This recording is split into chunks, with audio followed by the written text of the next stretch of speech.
La selección natural entonces es la interacción entre el organismo y su ambiente físico y biológico. En este contexto podemos decir entonces que la adaptación es un resultado de esta selección natural. En general las adaptaciones no se correlacionan con una sola variable de ese ambiente físico y biológico, sino que son una interacción de un montón de variables que dan como resultado algún tipo de adaptación. Pero hay algunas adaptaciones que sí podemos correlacionar con algunos aspectos de ese ambiente físico o ese ambiente biológico. Hay variaciones fenotípicas dentro de una especie que siguen un patrón de distribución geográfica que pueden correlacionarse con cambios graduales en el ambiente físico. Estos ambientes físicos, estos componentes del ambiente físico pueden ser la temperatura, la altitud, la humedad, etc. Como resultado, vamos a tener lo que llamamos una clín geográfica, que es una variación gradual en una característica fenotípica en respuesta a una variable ambiental. Un ejemplo que podemos ver tiene que ver con estas plantas que son parientes de la frutilla, que van a ir cambiando su fenotipo, en este caso el tamaño, en relación a la altitud en la que se desarrollan. Otro ejemplo tiene que ver con el gorrión. El gorrión es un ave que se distribuye ampliamente y que varía su tamaño corporal en relación a la temperatura en el medio donde está. O sea, las especies, o en realidad los individuos de esta especie que están en ambientes más cálidos, el tamaño es más pequeño. Y los individuos de esta especie que están en ambientes más fríos, el tamaño es mayor. ¿Esto para qué? Bueno, para disipar mejor el calor en ambientes cálidos y conservar mejor la temperatura en ambientes fríos.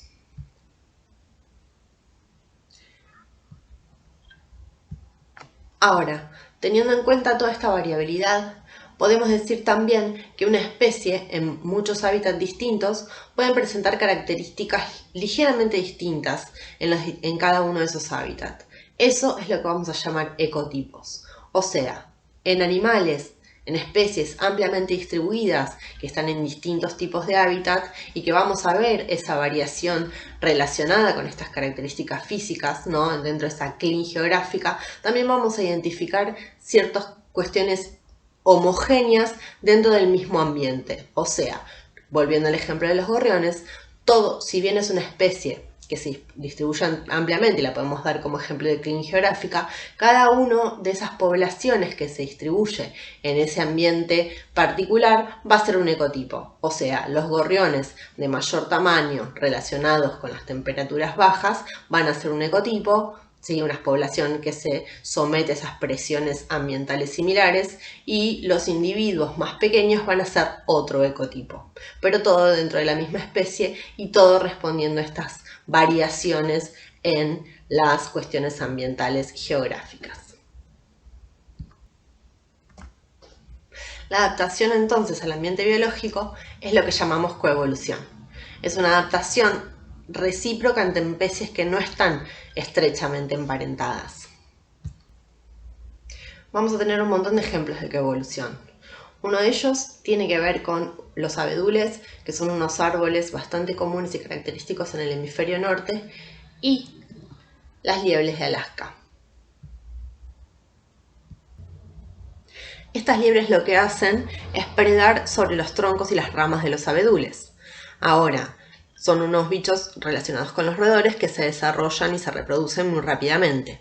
Cuando aumenta el tamaño poblacional de las liebres, los árboles estos empiezan a generar una resina que lo que hace es impedir que las bacterias del tracto digestivo de las liebres faciliten la digestión. Entonces, estas liebres, cuando los árboles están generando altas contenidos de resina, si comen mucho se mueren de hambre. Esto hace entonces que baje el tamaño poblacional de las liebres. Cuando baja el tamaño poblacional de las liebres, los árboles dejan de producir esta resina en altas cantidades porque no necesitan controlar el tamaño poblacional de las liebres. Relacionado con esto, con esta cadena trófica, vamos a tener otro animal. Este es el lince canadiense o el lince del norte. Cuando aumenta el tamaño poblacional de las liebres, aumenta el tamaño poblacional de los linces, ya que las liebres son las presas predilectas de estos animales. Cuando disminuye el tamaño poblacional de las liebres a causa del aumento de la resina que impide la digestión por parte de los abedules, también va a bajar el tamaño poblacional de los linces.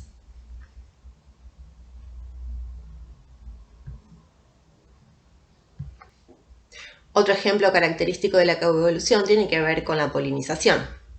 Las flores que dispersan su polen tienen diferentes medios para hacerlo.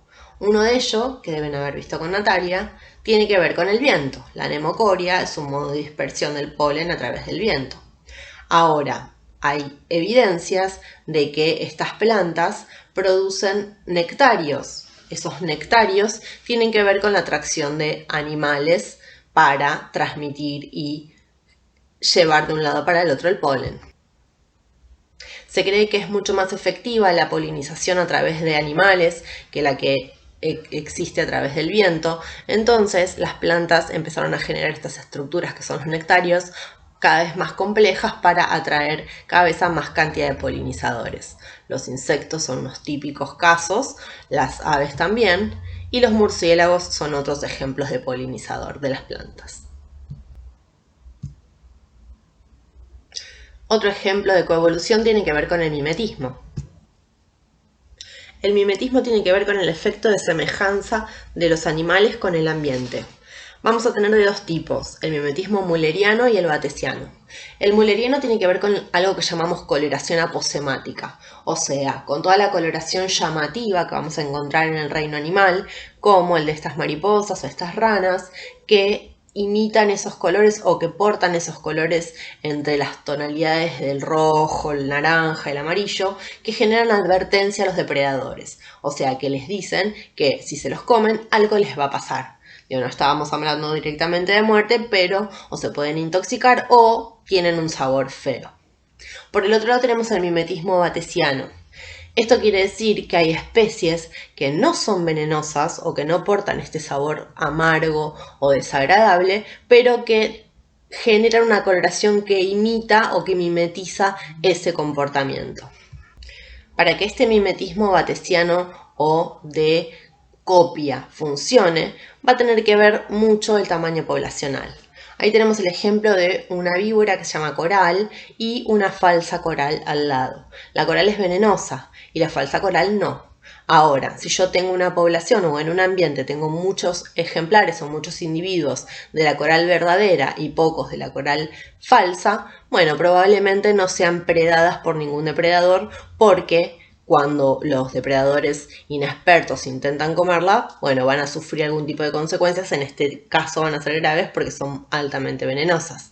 Pero si la densidad poblacional es al revés y yo tengo muchos individuos de falsa coral sin veneno sobre las corales que son realmente las venenosas y probablemente un predador inexperto coma una y por estadística le toque la que no es venenosa y se dé cuenta de que, bueno, esta especie realmente no es venenosa y empiezan a seguir predando sobre ellas. Entonces, este comportamiento va a funcionar cuando haya mayor cantidad de especies o de individuos venenosos sobre los no venenosos. Otro ejemplo que tenemos ahí tiene que ver con los insectos. Las abejas son realmente las venenosas, pero ahí tenemos ejemplos de moscas que están imitando, por ejemplo, su comportamiento y de algunos otros insectos que también imitan esa coloración.